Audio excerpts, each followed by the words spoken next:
Are the European Union and its common currency facing a crisis? What can and should be done?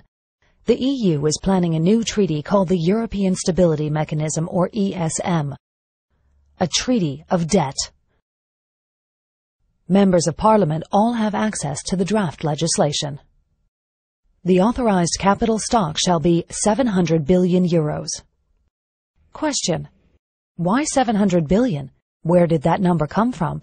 And by whom and on what basis was it calculated? ESM members hereby irrevocably and unconditionally undertake to pay on demand any capital call made on them within 7 days of receipt of such demand. Question: nothing really. That part is clear. If the ESM needs money, we have 7 days to pay. Taking normal bank processing times into account, that means we have 4 days to write a check.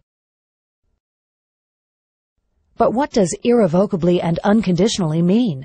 What if we have a new parliament, one that doesn't want to transfer money to the ESM? Do we have to pay anyway? The Board of Governors may decide to change the authorized capital and amend Article 8 accordingly.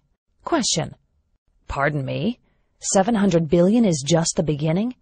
The ESM can stock up the fund as much as it wants to, any time it wants to? And we would then be required, under Article 9, to irrevocably and unconditionally pay up? The ESM shall have full legal capacity to institute legal proceedings. The ESM, its property, funding, and assets, shall enjoy immunity from every form of judicial process. Question: so the ESM program can sue us, but we can't challenge it in court?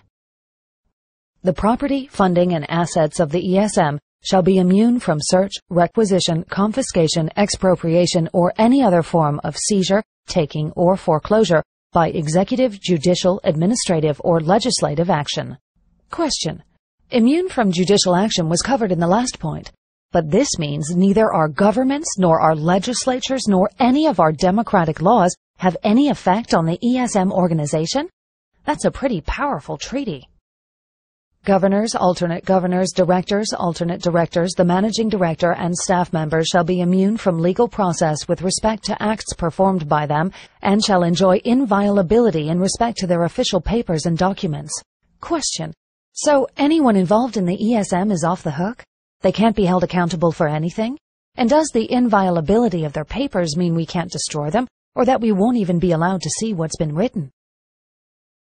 The treaty establishes a new intergovernmental organization to which we are required to transfer unlimited assets within 7 days if it so requests. An organization that can sue us but is immune from all forms of prosecution, and whose managers enjoy the same immunity. There are no independent reviewers, and no existing laws apply. Governments cannot take action against it. Europe's national budgets in the hands of one single, unelected, intergovernmental organization? Is that the future of Europe? Is that the new EU? A Europe devoid of sovereign democracies? Is that what you want?